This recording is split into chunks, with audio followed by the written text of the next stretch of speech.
तुम अल्लाह से माफी तो मांग लो, तुम अल्लाह के सामने अपने आंसुओं को बहा तो लो, तुम अल्लाह के सामने गिड़गिड़ा तो लो, अल्लाह तुम्हारे तमाम गुनाहों को माफ करने को तैयार। तुम अल्लाह की रहमत से मायूस मत होना।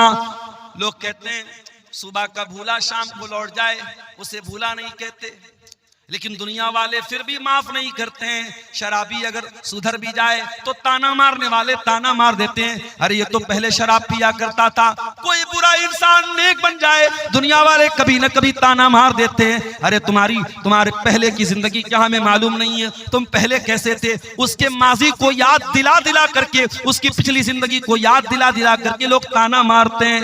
मगर अल्लाह तू कैसा करीम है, तू कैसा रहीम है, तू क्या ऐलान कर रहा है। फरमाया मेरे बंदो इन्नल्लाह यगफिरुज़्ज़ुनूब जमीआ, तुम सच्ची तौबा तो कर लो, तुम अल्लाह से माफी तो मांग लो, तुम अल्लाह के सामने अपने आंसुओं को बहा तो लो, तुम अल्लाह के सामने गिड़गिड़ा तो लो, अल्लाह तुम्हारे तमाम गुनाहों को माफ करने को तैयार है।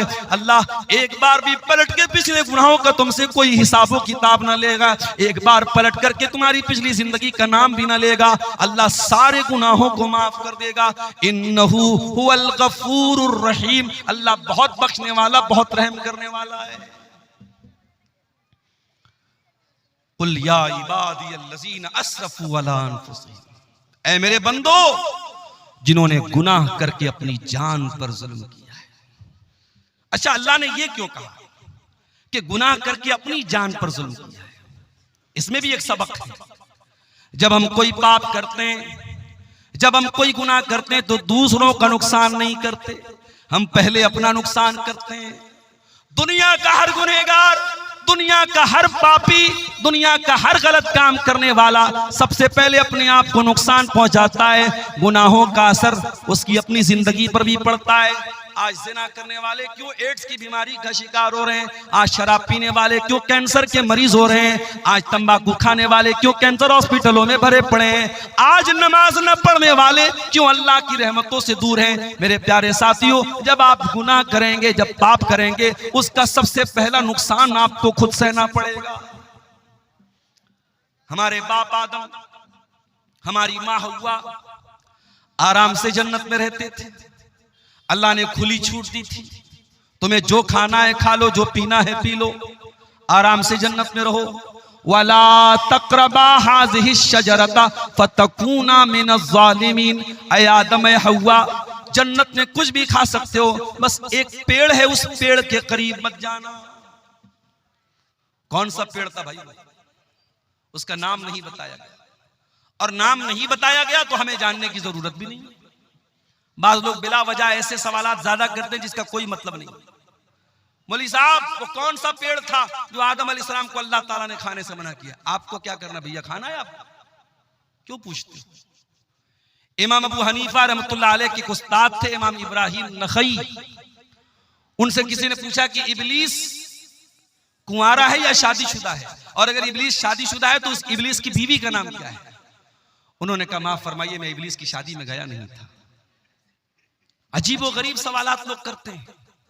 एक आदमी बीड़ी पी रहा है, सिगरेट पी रहा है, और मुझसे आके पूछ रहा है मौलवी साहब, वो हाबिल काबिल में जो झगड़ा हुआ था, जिस लड़की की वजह से, उस लड़की का नाम क्या था? मैंने कहा आपको रिश्ता भेजना है उसके पास।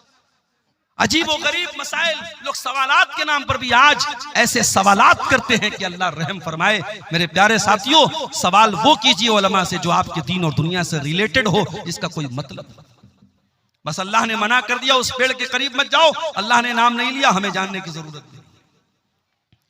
शैतान आया, वही शैतान जो अल्लाह से वादा कर चुका है, तुम्मा लातियन्नहुम मिन बैनि अयदीहिम व मिन खल्फिहिम व अन ऐमानिहिम व अन शमाइलिहिम व ला तजिदु अक्सरहुम शाकिरीन। ऐ अल्लाह, मैं आदम को और आदम की औलाद को कयामत तक बहकाता रहूंगा।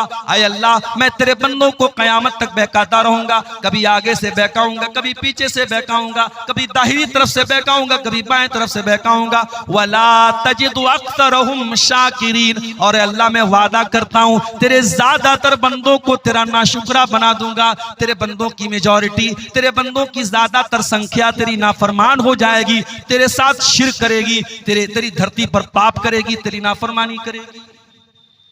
शैतान तो वादा कर चुका था और शैतान को अल्लाह ने ये अथॉरिटी दे दी थी कि ठीक है, तू आदम को और आदम की औलाद को तू बहकाने की कोशिश कर सकता है।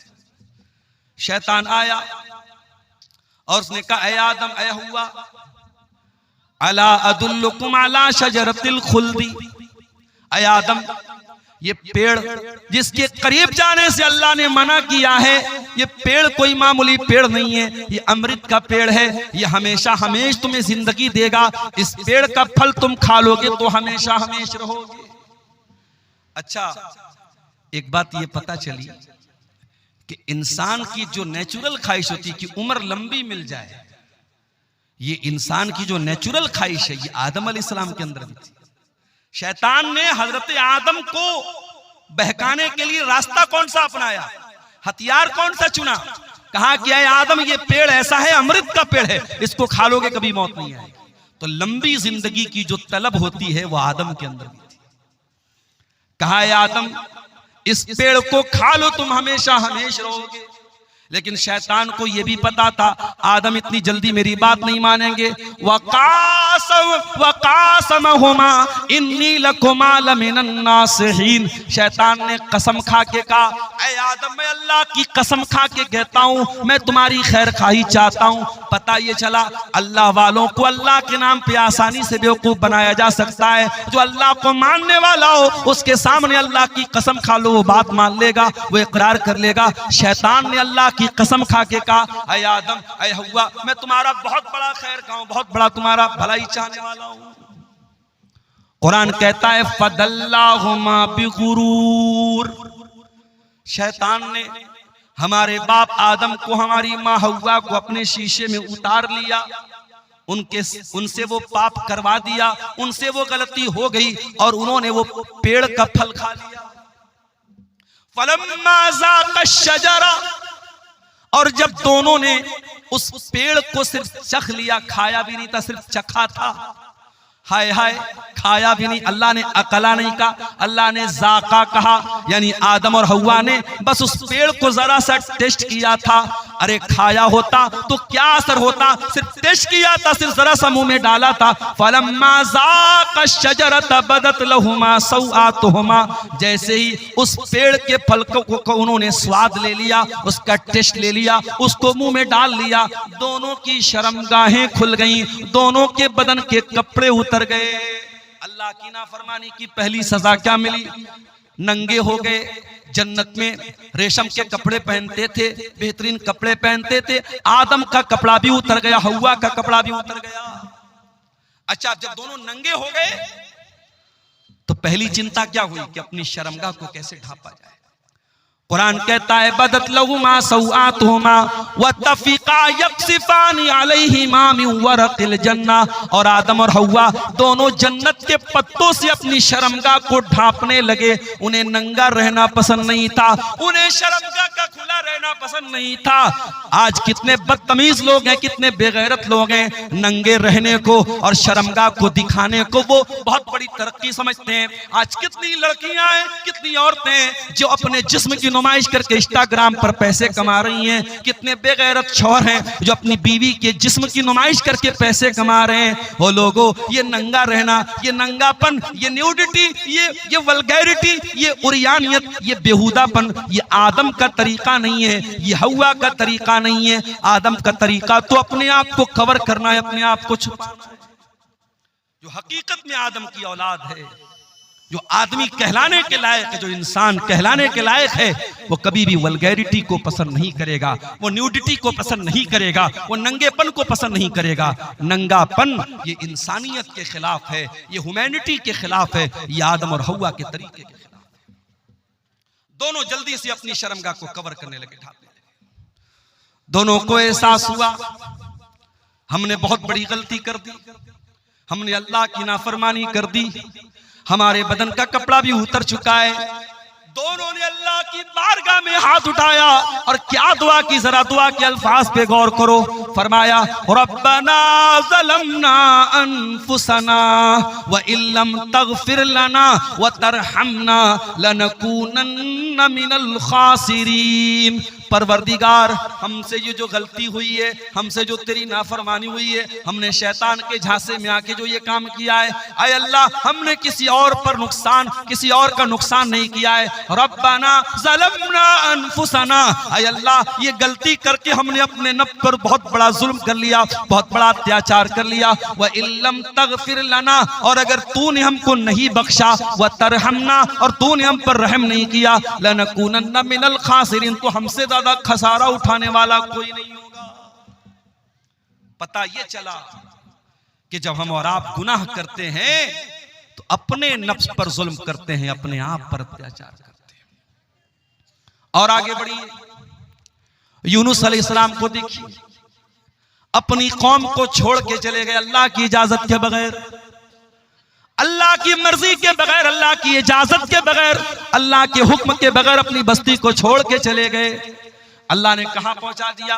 फल्तकमहुल हूत, मछली के पेट में पहुंचा दिया। कितनी बड़ी मछली रही होगी, और उस मछली के पेट में यूनुस अलैहिस्सलाम बिल्कुल सही सलामत है। यह भी अल्लाह की बहुत बड़ी कुदरत है। मछली के पेट में यूनुस अलैहिस्सलाम पहुंच गए। अब जरा गौर करना मेरे भाइयों, समुंदर का अंधेरा है, मछली के पेट का अंधेरा है, रात का अंधेरा है, तीन अंधेरे हैं। यूनुस अलैहिस्सलाम तीन अंधेरों में पहुंच चुके हैं। दुनिया का कोई नेटवर्क वहां नहीं पहुंच सकता है। आज का दौर होता, एयरटेल भी काम न करता, BSNL भी काम न करता, जियो भी काम नहीं करता। आज पहाड़ों पे चले जाओ, मोबाइल का नेटवर्क काम करना बंद कर देता है। फ्लाइट पे चले जाओ, एयरप्लेन मोड में मोबाइल को डालना पड़ता है। आज भी दुनिया इतनी तरक्की कर चुकी है, लेकिन बहुत सारी जगह ऐसी है जहां नेटवर्क नहीं मिलता है, जहां मोबाइल कंपनियों का नेटवर्क नहीं पहुंचता है। वो लोगों, जहां दुनिया के किसी नेटवर्क का कवरेज ना हो, जहां दुनिया का कोई सिम न पहुंच सके, वहां मेरे परवरदिगार का नेटवर्क मौजूद होता है। यूनुस अलैहिस्सलाम मछली के पेट में पहुंच चुके हैं। उन्हें एहसास हो गया, मुझसे गलती हो गई, मुझे अल्लाह की इजाजत के बगैर अपनी कौम को छोड़ के नहीं जाना चाहिए था। फनादा फिज़्ज़ुलुमात, उन्होंने मछली के पेट में अल्लाह को पुकारा।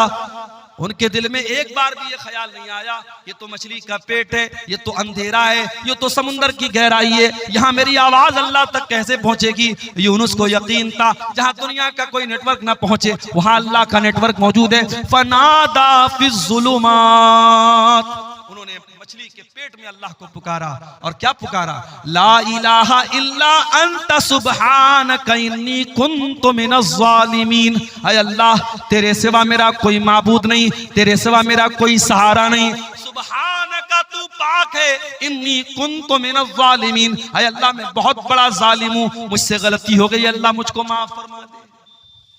हो लोगों, दुआ मांगने की तमीज सीखो, दुआ मांगने का तरीका सीखो। आगे रमजान आ रहा है, रमजान दुआओं का महीना है। जब रोजा रख के तुम अल्लाह से दुआ करोगे, अल्लाह जरूर तुम्हारी दुआ को सुनेगा। इसलिए कि अल्लाह कुरान में जहां रमजान का जिक्र करता है, जहां रोजे का जिक्र करता है, वहीं अल्लाह ये भी कहता है, वइज़ा सालका इबादी अन्नी फइन्नी करीब। ऐ मेरे नबी, जब मेरे बंदे आपसे मेरे बारे में सवाल करें तो जवाब दे दीजिए, मैं करीब हूँ। उजीबु दावतद दाई, मैं दुआ करने वालों की दुआओं को सुनता हूँ। शर्त ये, फलयस्तजीबू ली वलयुमिनू बी, बंदे मेरी बात तो माने, बंदे मेरे ऊपर ईमान तो ले आए। अगर आप अल्लाह की बात मानेंगे, अल्लाह पर ईमान लाएंगे, अल्लाह आपकी हर दुआ सुनने को तैयार है।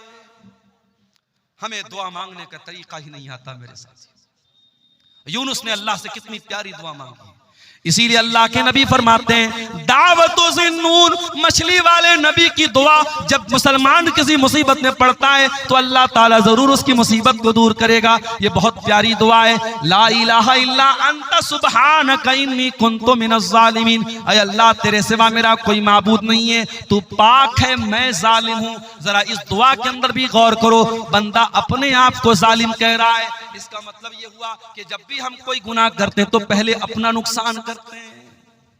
और ये बात याद रखो मेरे साथ, आपके गुनाहों की सजा आपके बच्चे भी भुगत रहे हैं, हमारे गुनाहों की सजा हमारा परिवार भी भुगतता है। हम कोई पाप करते हैं, उसका असर हमारे बच्चों पर भी पड़ता है, हमारी बीवी पर भी पड़ता है, हमारे परिवार पर भी पड़ता है, हमारी पूरी जिंदगी पर पड़ता है। इसीलिए अल्लाह कुरान में कहता है वमन आरज़ा अन ज़िक्री फ़इन्न लहू मईशतन ज़नका, जो मेरे जिक्र से मुंह मोड़ेगा, जो मेरी नाफरमानी करेगा, जो मेरी शरीयत को छोड़ देगा, हम उसकी जिंदगी को परेशानी वाली जिंदगी बना देंगे। व नहशुरुहु यौमल क़ियामति आमा, और क़यामत के दिन उसको अंधा बना करके उठाएंगे। गुनाहों का असर हमारी लाइफ पर भी पड़ता है मेरे प्यारे साथियों, हमारी तंदुरुस्ती पर भी पड़ता है। इसीलिए अल्लाह कह रहा है कुल या इबादियल्लज़ीना असरफू, ऐ नबी आप कह दीजिए, ऐ मेरे वो बंदो जिन्होंने पाप कर करके, गुनाह कर करके अपनी जानों पर जुल्म किया है। एक इंसान था, बहुत गुनहगार था। अल्लाह के नबी फरमाते लम यामल खैरन क़त्त, उसने कभी कोई नेकी का काम नहीं किया था। मरने का टाइम आया, सारे बच्चों को बुलाया, ऐ मेरे बच्चों, मैं बहुत बड़ा गुनहगार हूं, मैंने दुनिया में कभी कोई नेकी का काम नहीं किया है। इज़ा मित्तु फअहरिकूनी, जब मेरी मौत हो जाए तो एक काम करना, मुझे जला देना, मेरी पूरी बॉडी को जला देना। और जब मेरी पूरी बॉडी राख बन जाए, मेरा पूरा जिस्म जब राख बन जाए, मेरी राख के दो हिस्से कर देना, आधी राख को समंदर में फेंक देना, आधी राख को खुशकी में कहीं उड़ा देना। अगर अल्लाह ताला मुझे अजाब देने पर कादिर है तो वो तब भी मुझे अजाब दे देगा। मेरे बेटो, ये तरीका तुम अपना लेना, शायद मैं अल्लाह के अजाब से बच जाऊं।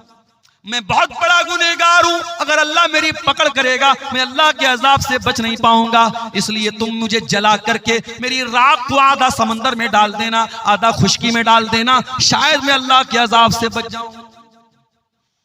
अल्लाह के नबी फरमाते हैं उसके बेटों ने ऐसा ही किया। उसके मरने के बाद उसको जला दिया, उसकी राख को आधा हिस्सा समंदर में डाल दिया, आधा हिस्सा खुशकी में डाल दिया। अल्लाह ताला कुल्ले शैइन कदीर है, अल्लाह ने उसकी राख के सारे जर्रात को इकट्ठा करके उसे दोबारा जिंदा किया आलम बरज़ख में। और अल्लाह ने पूछा कि ऐ मेरे बंदे, तुझे किस चीज ने इस अमल पर उभारा? तूने अपने बेटों को ऐसी वसीयत क्यों की? तूने अपने बेटों से ये क्यों कहा कि मुझे जला देना? उसने कहा खशियतु का, ऐ अल्लाह तेरे डर की वजह से मैंने ऐसा काम किया है, तेरा खौफ मेरे ऊपर तारी था। ऐ अल्लाह मैं बहुत गुनहगार था, मुझे डर लग रहा था तू अगर मुझे पकड़ लेगा तो मैं बच नहीं पाऊंगा, तेरे डर की वजह से मैंने ऐसा किया है। अल्लाह ने फरमाया ऐ मेरे बंदे जा, अगर तूने मेरे डर से ऐसा किया है जा, मैं तेरे डर की कदर करता हूं। और अल्लाह ने उस बंदे को जिसने जिंदगी में कभी कोई नेकी का काम ना किया था, अल्लाह के डर की वजह से उसने ऐसी वसीयत की थी, अल्लाह ने उस बंदे को जहन्नम से बचा करके जन्नत में दाखिल कर दिया। इतना करीम है हमारा परवरदिगार मेरे प्यारे साथियों। इसलिए इंसान कभी गुनाह करते करते ये ना सोचे कि अब मैं तौबा भी करूंगा तो पता नहीं मेरी तौबा कबूल होगी कि नहीं होगी। जहां आपके गुनाहों की सरहदें खत्म हो जाती हैं, वहां से अल्लाह की रहमतों की सरहद शुरू होती है मेरे साथियों। इसीलिए अल्लाह के नबी फरमाते, बड़ी लंबी हदीस है हजरत अबू ज़र ग़िफ़ारी की, और ये वो हदीस है, अबू ज़र ग़िफ़ारी जब ये हदीस बयान करते थे तो उनसे बयान करने वाले अबू इद्रीस खौलानी ताबई जब इस हदीस को पढ़ने लगते थे तो घुटनों के बल गिर करके रोने लगते थे। बड़ी लंबी हदीस है, मैं उस हदीस का आखिरी टुकड़ा आपके सामने पढ़ रहा हूं। अल्लाह के नबी फरमाते कि अल्लाह ताला कहता है, ऐ मेरे बंदो, तुम में से जितने लोग पहले पैदा हुए, जितने बाद में आए, जितने इंसान हैं, जितने जिन्नात हैं, अगर सब मेरे पास आकर के मुझसे अपना अपना सवाल करें, अपनी अपनी मुराद मांगे और सबको मैं उनकी मुराद दे दूं, मा नक़स मिन मुल्की शैया, मेरी हुकूमत के खजाने में, मेरी सल्तनत में कोई कमी आने वाली नहीं है। इल्ला कमा यनकुसुल मिख्यतु मिनल बहर, जैसे समंदर में सुई को डाला जाए तो सुई समुंदर से जितना पानी लेके निकलेगी, जरा सा भी पानी सुई लेकर के नहीं निकल सकती। सुई को समुंदर में डाला जाए कितना पानी निकलेगा? अल्लाह ने फरमाया अगर सारे बंदों को मैं उनकी मुंह मांगी मुराद दे दूं, मेरे खजाने में उतनी भी कमी आने वाली नहीं है। उसके बाद अल्लाह के नबी कहते हैं, अल्लाह ताला कहता है, ऐ मेरे बंदो, अगर सारी दुनिया के लोग सबसे ज्यादा मुत्तकी बन जाएं, परहेजगार बन जाएं, मा ज़ादा फी मुल्की शैया, मेरी सल्तनत में कोई बढ़ोतरी होने वाली नहीं है। सारी दुनिया के इंसान और जिन्नात कानू अला अफजर क़ल्बि रजुल, सब मेरे नाफरमान बन जाएं, सब गुनहगार बन जाएं, मा नक़स मिन मुल्की शैया, मेरी सल्तनत में कोई कमी आने वाली नहीं है। हम अगर गुनाह करते हैं मेरे साथियों, हम अगर पाप करते हैं तो हम अपना नुकसान करते हैं, अल्लाह का कोई नुकसान नहीं करते हैं। अल्लाह की शान में, उसकी हुकूमत में कोई कमी आने वाली नहीं है मेरे प्यारे साथियों। इसीलिए हमें और आप को चाहिए कि हम अल्लाह की तरफ रुजू करें, हम अल्लाह से सच्ची तौबा करें, और सूरह ज़ुमर की आयत हमें उसी तौबा की तरफ बुला रही है मेरे साथियों। कुल या इबादियल्लज़ीना असरफू अला अनफुसिहिम ला तक़नतू मिन रहमतिल्लाह, ऐ नबी आप कह दीजिए, ऐ मेरे बंदो जिन्होंने गुनाह कर कर के अपनी जानों पर जुल्म किया है, ला तक़नतू मिन रहमतिल्लाह, तुम अल्लाह की रहमत से कभी मायूस मत होना। 14 फरवरी की तारीख अभी गुजरी है, पूरी दुनिया में इसको वैलेंटाइंस डे के नाम से मनाया जाता है। बहुत सारे लोगों ने उस दिन गलत काम भी किए, ज़िनाकारी का एक बाजार गर्म हुआ, वक्ती तौर पर गुनाह की लज्जत तो मिल गई, लेकिन याद रखो मेरे प्यारे साथियों, गुनाह वक्ती तौर पर तो लज्जत दे देता है, लेकिन परमानेंटली इंसान के लिए बहुत नुकसानदेह साबित होता है। ये जिना करने वाले, ये हराम काम करने वाले, ये नाजायज ताल्लुकात बनाने वाले, ये वक्ती तौर पर तो जरूर थोड़ी लज्जत पा लेते हैं, मगर परमानेंट तौर पर, दायमी तौर पर वो अल्लाह की तरफ से बहुत बड़ी बेबरकती के शिकार हो जाते हैं। उनकी जिंदगी से बरकत खत्म हो जाती है, वो अल्लाह की रहमत से धुतकार दिए जाते हैं। कुरान की आयत उन जिना करने वालों को भी दावत दे रही है, ला तक़नतू मिन रहमतिल्लाह, अगर तुमने वाकई में जिना कर लिया है, तुमने शराब पी ली है, तुमने गलत काम कर लिए हैं, तुमने कोई गुनाह का काम कर लिया है, ला तक़नतू मिन रहमतिल्लाह, आओ तुम्हारा परवरदिगार तुमको तौबा की दावत देता है, आ जाओ अल्लाह से सच्ची तौबा कर लो, अल्लाह तुमको कबूल करने को तैयार है। आज तो हालात ये हैं, अदालत में अपराधी पकड़ा जाता है, झूठा गवाह ला करके अपराधी अपने आप को बचा लेता है। पैसे वाला होता है, जज से भी समझौता कर लेता है, वकीलों से, अच्छे वकीलों को हायर करके अपने आप को बचा लेता है। अल्लाह की अदालत में तो ऐसा होने वाला नहीं है मेरे साथियों। अल्लाह की अदालत में ना झूठा गवाह आएगा, न कोई गलत सबूत आप लेकर आ पाएंगे। अल्लाह की अदालत में तो अल्लाह जबान पर मुहर लगा देगा।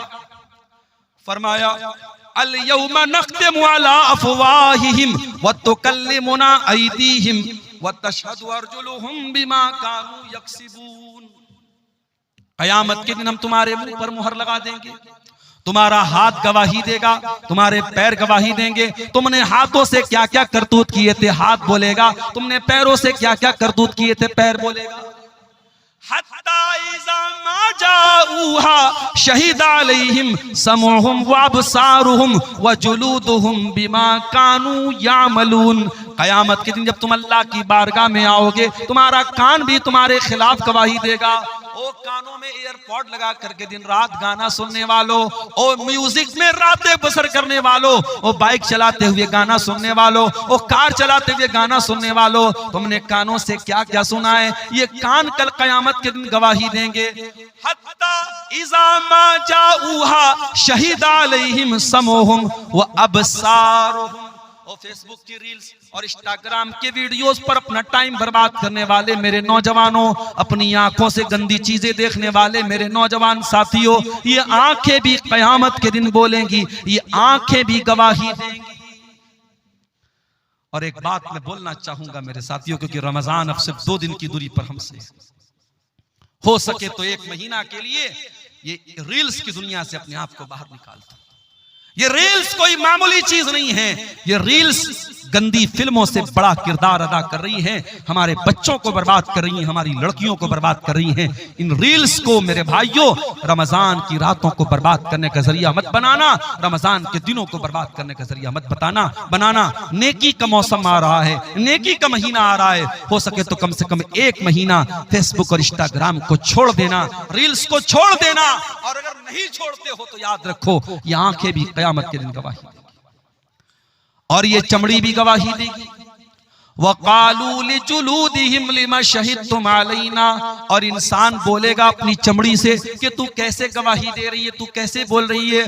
क़ालू अंतक़नल्लाहु अल्लज़ी अंतक़ कुल्ल शै, इंसान की चमड़ी कहेगी कि अल्लाह ने हमको बोलना सिखाया है इसलिए आज हम बोल रहे हैं।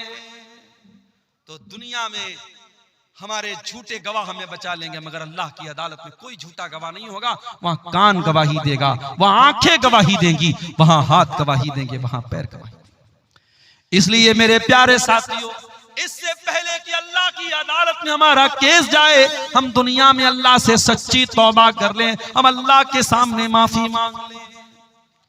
नबी अकरम के पास एक सहाबी आए, उनका नाम था माइस बिन मालिक असलमी।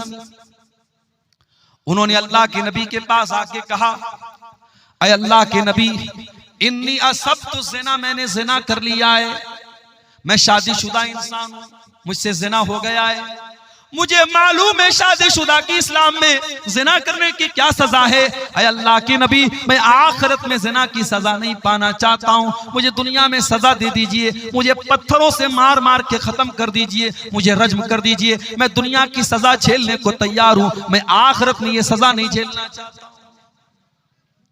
नबी अकरम ने अपने सहाबा से कहा, जरा पता लगाओ इन्होंने शराब तो नहीं पी है। सहाबा ने मुंह सूंघा, अय अल्लाह के नबी शराब के नशे में नहीं है। फिर आपने कहा पता लगाओ इनका दिमाग तो नहीं खराब हो गया है, इनको पागलपन का दौरा तो नहीं आ रहा है। सहाबा ने तहकीक करके बताया, अय अल्लाह के नबी दिमाग भी बिल्कुल ठीक ठाक है। आपने फरमाया अच्छा जाओ बाद में आना। नबी ने एक मौका और दे दिया। कुछ दिनों के बाद माइस बिन मालिक असलमी फिर आते हैं, अय अल्लाह के नबी मुझे ज़िना की सजा दे दीजिए, मैंने बहुत बड़ा पाप कर लिया है। आपने फरमाया जमीन में गड्ढा खोदो। गड्ढा खोदा गया, माइस का आधा धड़ गड्ढे में डाला गया, आधा धड़ बाहर रखा गया और पत्थरों से मार मार के माइस बिन मालिक असलमी को कत्ल किया गया। उनको ज़िना की सजा दी गई, उनको रज्म किया गया, उनको मार दिया गया। जब माइस को ये सजा दी गई, आपने उनके मरने के बाद कहा इनको कफनाया जाए, मैं इनका जनाजा पढ़ाऊंगा। हजरत उमर फारूक ने कहा अल्लाह के नबी कैसी बात कर रहे हैं, एक जानी का जनाजा आप पढ़ाएंगे, एक ज़िना करने वाले के जनाजे की नमाज आप पढ़ाएंगे। आपने फरमाया लक़द ताब तौबतन लौ ताबहा सबऊन मिन अहलिल मदीनति लवसियतहुम। ऐ उमर तुम्हें क्या मालूम ये इसने कितनी सच्ची तौबा की है। ऐ उमर ये चाहता तो अपने आप को बचा सकता था, कौन जानता था इसने ज़िना किया है। इसने आकर के मेरे पास सच्ची तौबा की है, इसने आकर के अपने गुनाह का इकरार किया है। ऐ उमर इसने इतनी सच्ची तौबा की है, अगर मदीना के 70 गुनहगार भी ऐसी तौबा कर लेते तो अल्लाह 70 गुनहगारों को माफ कर देता। नबी ने जनाजे की नमाज पढ़ाई। और इस वाक़े के कुछ ही दिनों के बाद अल्लाह के रसूल के पास एक औरत आती है। उस औरत का नाम तो नहीं मालूम, लेकिन वो कबीले गामिद की औरत थी, गामिदिया, उसको हदीसों में गामिदिया का नाम आया है।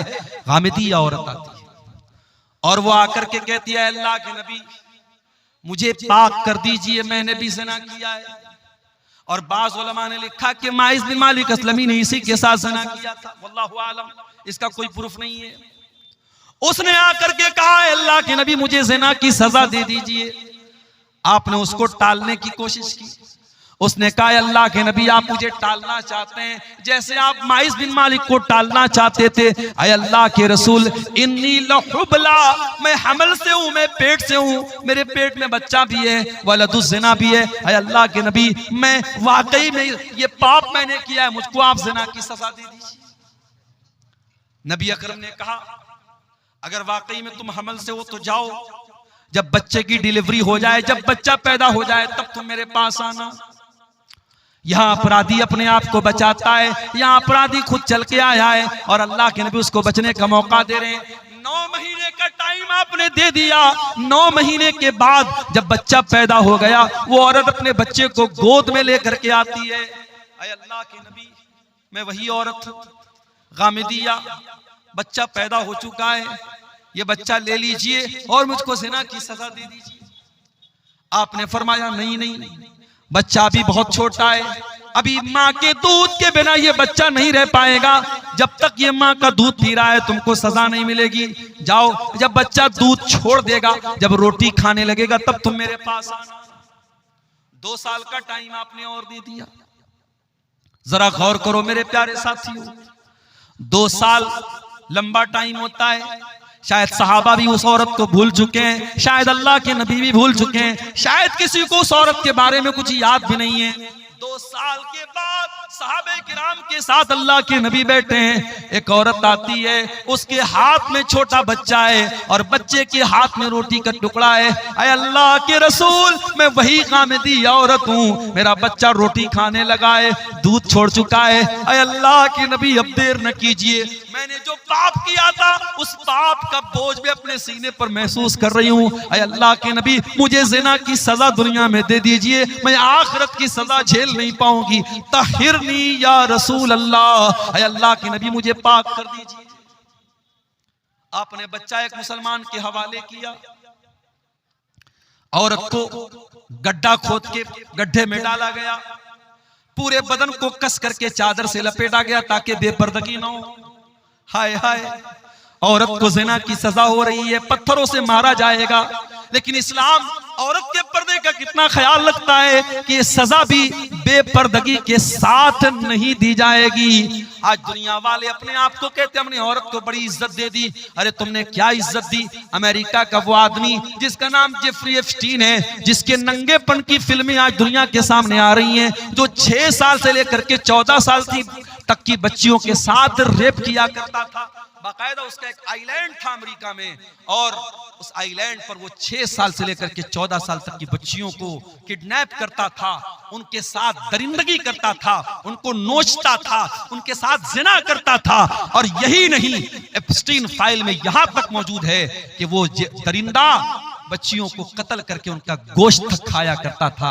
ये दरिंदे ये आज इंसानियत की बात करते हैं, ये हैवान ये आज औरत की आजादी की बात करते हैं। अरे औरत को इज्जत अगर किसी ने दी है तो मजहब इस्लाम ने दी है, औरत को सम्मान किसी ने दिया है तो मजहब इस्लाम ने दिया है। औरत को सजा मिल रही है ज़िना की, मगर इस्लाम उस सिचुएशन में भी बेपर्दगी की तालीम नहीं देता है। नबी ने कहा उस औरत के पूरे बदन को कपड़े से कस करके बांधा जाए ताकि उसकी बेपर्दगी ना हो, उसके जिस्म की नुमाइश न हो। पत्थरों से मारा जाने लगा, औरत का कपड़ा खून से लथपथ हो गया। थोड़ी देर के बाद उस औरत का इंतकाल हो गया। जब उसके ऊपर पत्थर मारा जा रहा था, उसके खून के कुछ छींटे हजरत खालिद बिन वलीद के कपड़े पर पड़ गए। खालिद बिन वलीद का सफेद कपड़ा, उस पर उस औरत के खून के छींटे पड़ गए। खालिद बिन वलीद की जबान से कुछ नाज़ेबा कलमात निकल गए, कुछ गलत चीजें निकल गई। पता नहीं कैसी गंदी औरत का खून मेरे कपड़े पर पड़ गया, इस तरीके का कोई जुमला उनके जुबान से निकल गया। नबी ने फरमाया महलन या खालिद, ऐ खालिद खबरदार, अपनी जबान को लगाम दो। लक़द ताबत तौबतन लौ ताबहा साहिब मुहसिन लगफिर लहू। ऐ खालिद, इस औरत ने इतनी सच्ची तौबा की है, अगर कोई डाकू, कोई डाका डालने वाला भी अगर तौबा करता तो अल्लाह ताला उसकी तौबा को कबूल कर लेता। मेरे प्यारे साथियों, उसके बाद अल्लाह के नबी ने उस औरत की भी जनाजे की नमाज पढ़ाई है। इसको तौबा कहते हैं। मेरे प्यारे साथियों, जब गुनहगार अपने गुनाहों के एहसास के बोझ के तले दब जाए और अल्लाह से अपनी गुनाहों की माफी मांगे, इसको तौबा कहते हैं।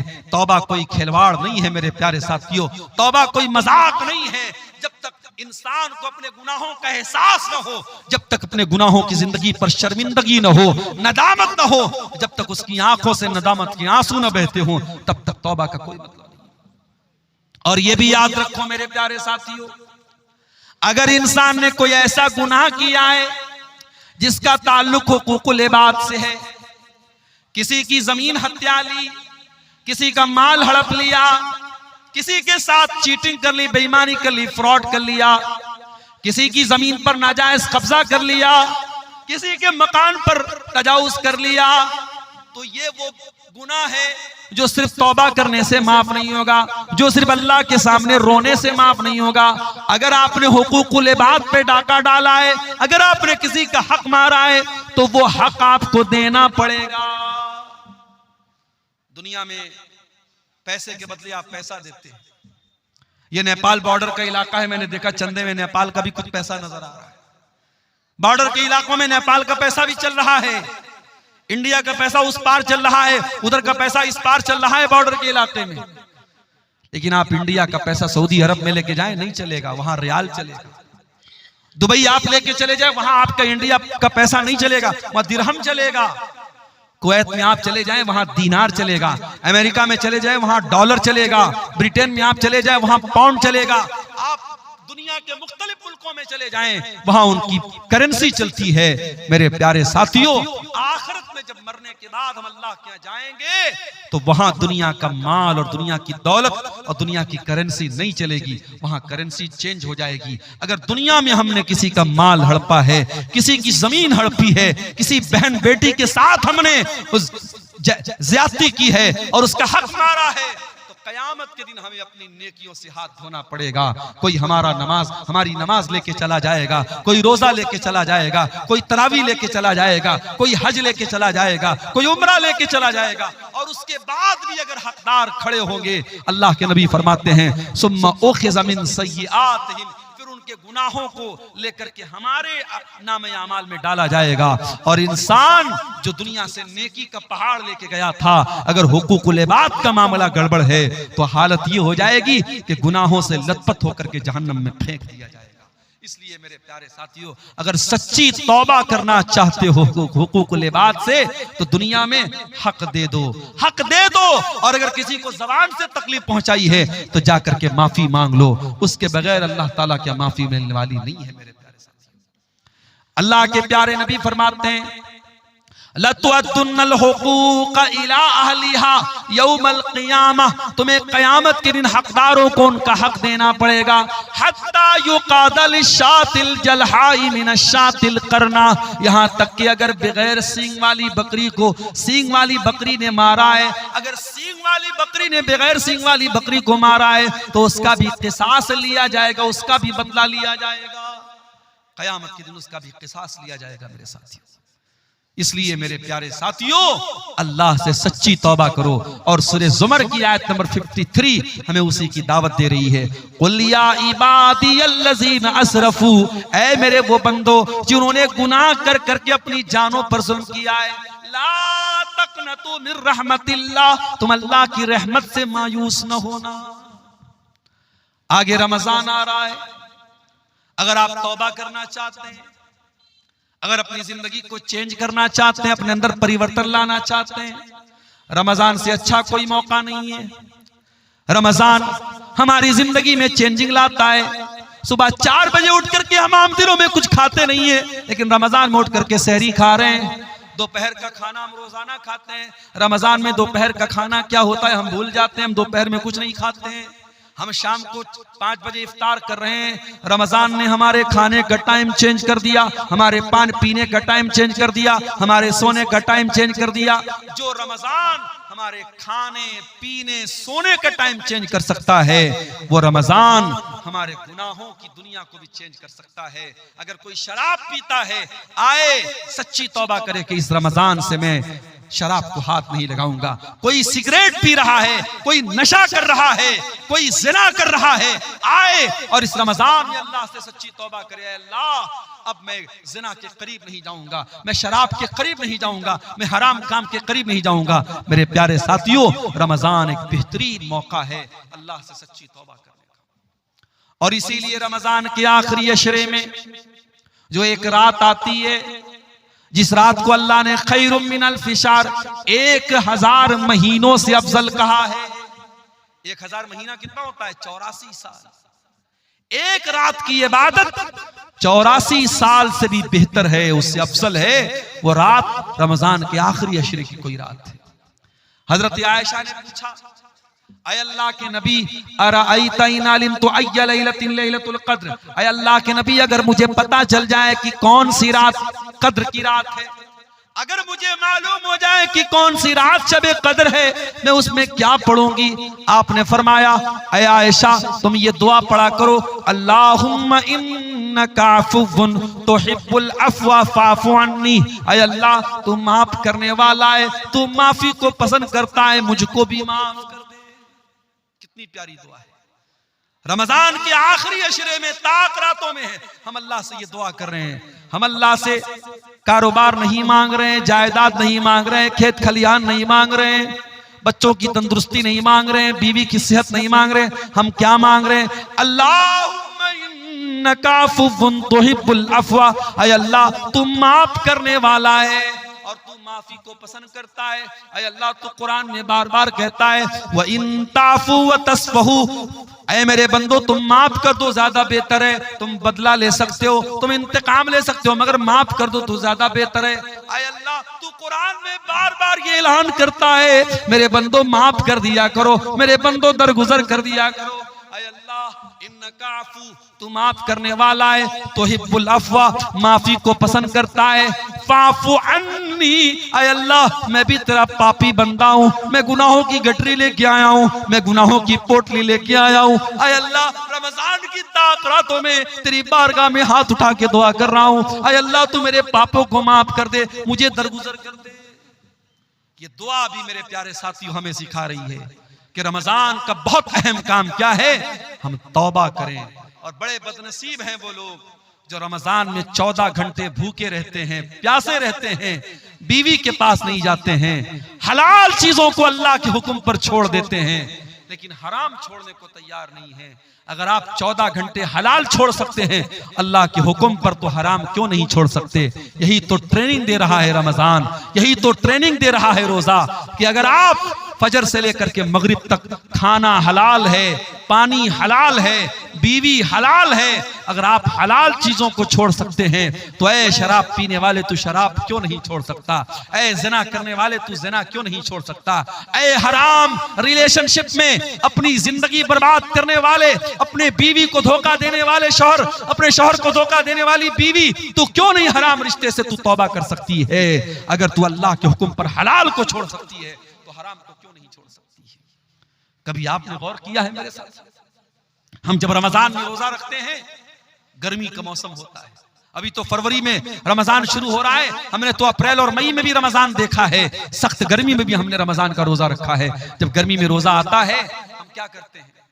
सुबह फजर के टाइम हमने सहरी की है, जोहर का टाइम आया, हम मस्जिद में आए, वजू बनाने के लिए हमने पानी मुंह में डाला, कुल्ली के लिए पानी मुंह में डाला, हमने हलक बिल्कुल सूख के कांटा बना है, पानी मुंह में गया है, पानी के 2-4 कतरे अगर हलक के नीचे डाल ले, कौन देखने वाला है? कोई कैमरा तो नहीं लगा है यहाँ पे, हमारे बगल वाले को भी नहीं मालूम होगा कि हम कुल्ली करने के लिए मुंह में पानी डाल रहे, पानी अंदर जा रहा है, उसको भी नहीं पता चलेगा।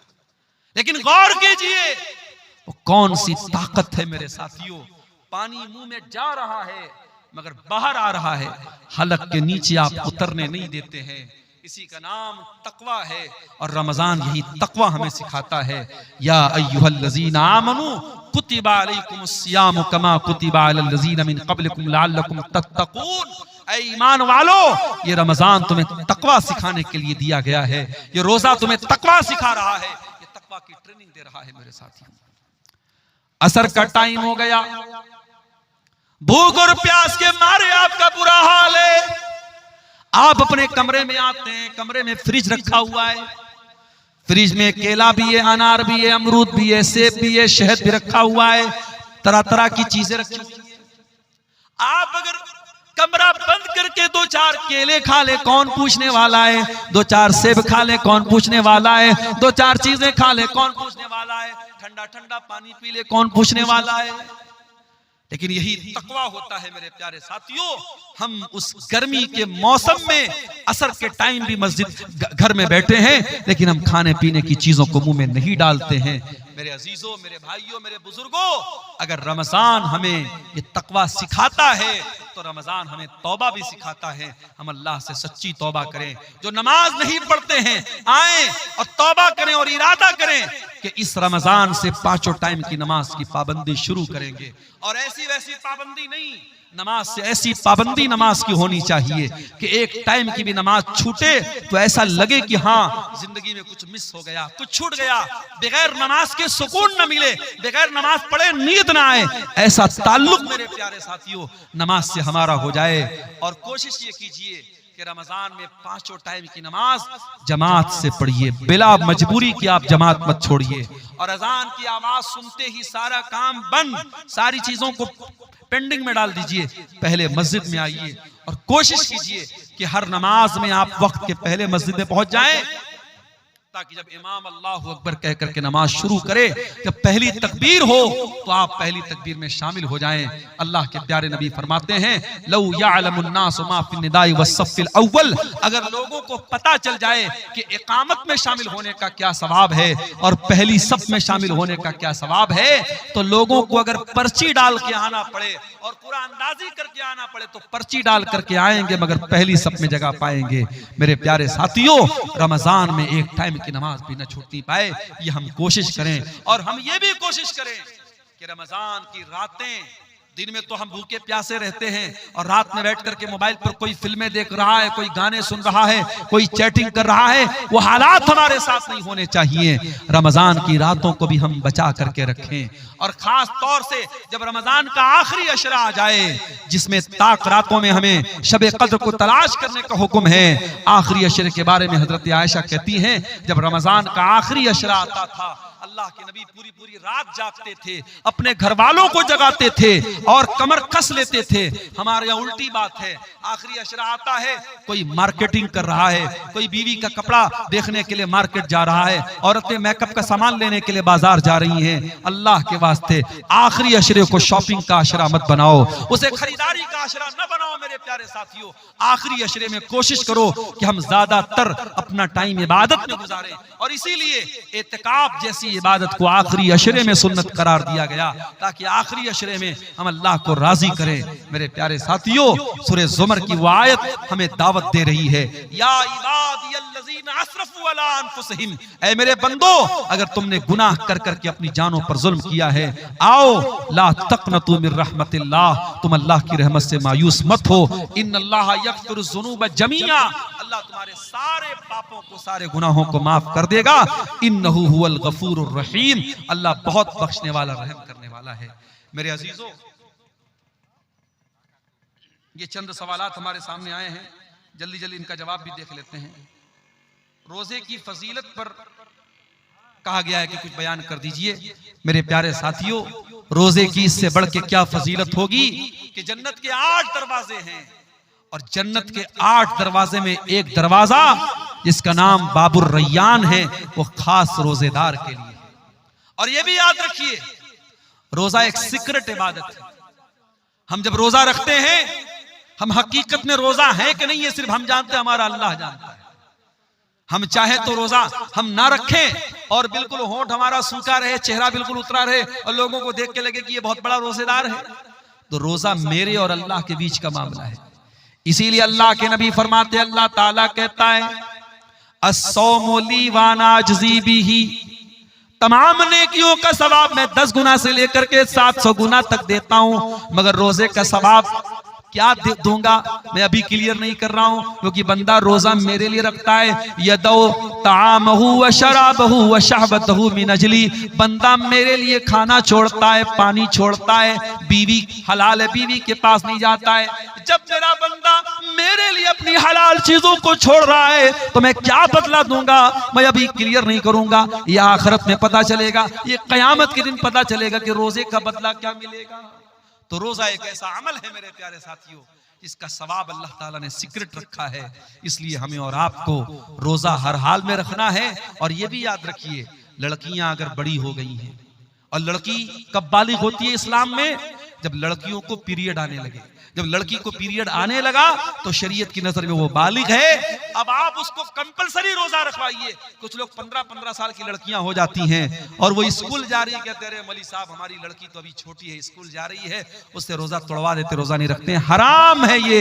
अगर आपकी बेटी को, अगर वो शरीयत की नजर में बालिग हो चुकी है, वो स्कूल जा रही है, कॉलेज जा रही है, कुछ भी, ये अल्लाह ताला के बहाना नहीं चलेगा, उसको रोजा रखना पड़ेगा मेरे साथियों, रोजा माफ नहीं होगा। हाँ, अगर औरत पीरियड में है तो वो रोजा वो नहीं रखेगी, बाद में पूरा करेगी। अगर पैदाइश के बाद जो औरत को खून आता है, अगर वो आ रहा है तो वो रोजा नहीं रखेगी, बाद में रखेगी।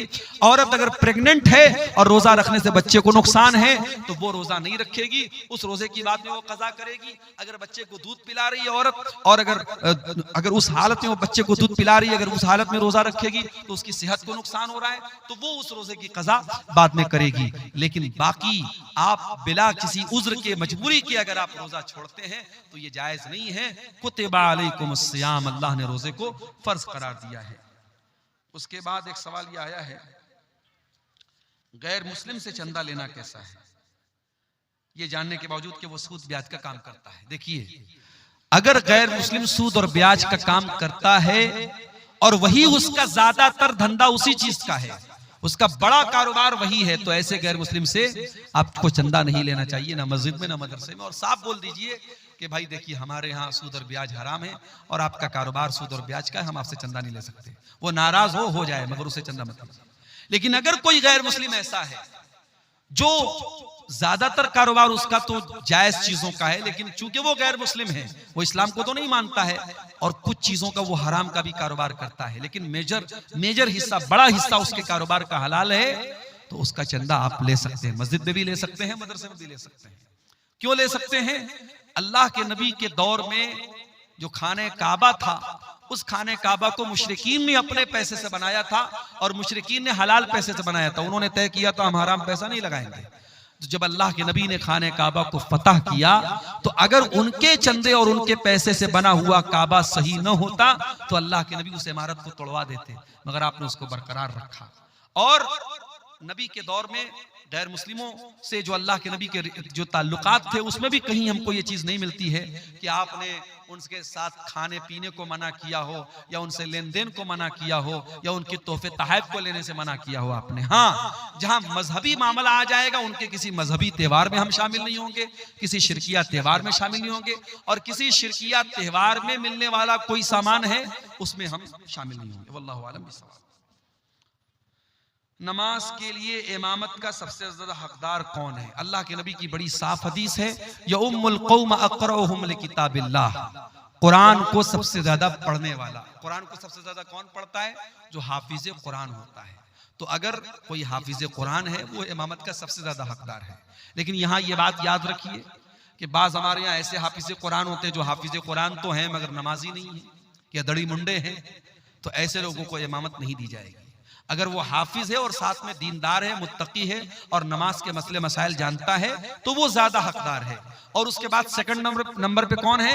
अअलमुहुम बिस्सुन्नह, सुन्नत का जानकार। हाफिज कुरान के बाद दूसरे नंबर पे सुन्नत का जानकार यानी आलिम दीन, वो ज्यादा हकदार है। अगर आलिम दीन भी बहुत सारे लोग हैं तो अल्लाह के नबी ने फरमाया कि उनमें फिर सबसे ज्यादा जो उम्रदार, जो सबसे ज्यादा बाउमर है, मुअम्मर है, मान लीजिए 3-4 उलमा है, तो जो उसमें सीनियर है उसको इमामत के लिए आगे बढ़ाया जाएगा। तो ये पूरी तरतीब हदीसों में बयान की गई। एक कब्र को दूसरी जगह ट्रांसफर करने का सही तरीका क्या है? देखिए, एक कब्र को दूसरी जगह ट्रांसफर करने का सही तरीका यही है कि जहां पे कब्र है, अगर हमको कन्फर्म मालूम है कि यहाँ पे कब्र है, तो उस कब्र में जो भी मुर्दे के बकियात हैं, उसकी हड्डियां वगैरह हैं, उनको एहतियात के साथ और एहतराम के साथ उनको वहां से उठा करके दूसरी जगह मुंतकिल किया जाएगा। अब उसमें कोई इस तरीके का जिक्र नहीं है हदीसों में कि हम बाकायदा अलग से कफन ला करके कफन में रखेंगे। आप नॉर्मली भी उसको उठा करके दूसरी जगह दफन कर सकते हैं, लेकिन हाँ, किसी हड्डी वगैरह को तोड़ने की इजाजत नहीं है। उस कब्र में जो भी लाश के बकियात हैं उनकी बेहुरमती और तौहीन करने की इजाजत नहीं है। और बहुत इमरजेंसी केस में ही एक कब्र को दूसरी जगह मुंतकिल किया जाएगा, बिला वजह ऐसा करना ठीक नहीं है। वल्लाहु आलम बिस्सवाब। तो ये चंद सवालात थे। अल्लाह ताला से दुआ है रब्बुल आलमीन हम सबको नेक अमल अच्छी समझ की तौफीक अता फरमाए। इलाहुल आलमीन हमें सच्ची तौबा की तौफीक दे। आने वाले रमजान को हमारी जिंदगी का बेहतरीन रमजान बना दे। अच्छा अच्छा, माशाअल्लाह माशाअल्लाह। जयपुर के कुछ हमारे नौजवान साथी जो यही के वो लोग जयपुर में जाके रहते हैं, माशाअल्लाह। अच्छा, रूस वाले हैं, ये रूस से आया है। अच्छा अच्छा, यहाँ के कुछ नौजवान रूस में काम करते हैं माशाअल्लाह। उन्होंने तकरीबन 37,000 रुपये ऑनलाइन भेजे हैं इस मदरसे के लिए, मरियम लिल बनात के लिए। रब्बुल आलमीन उन तमाम नौजवानों को जो वहाँ काम कर रहे हैं, अल्लाह उनकी हिफाजत फरमाए, अल्लाह उनकी इस नेकी को कबूल फरमाए, अल्लाह उनके इस सदक़ात व खैरात को दुनिया और आखिरत में उनकी नजात का जरिया बनाए। और जिन भाइयों ने भी आज इस मदरसे के लिए ताउन किया है, रब्बुल आलमीन उनके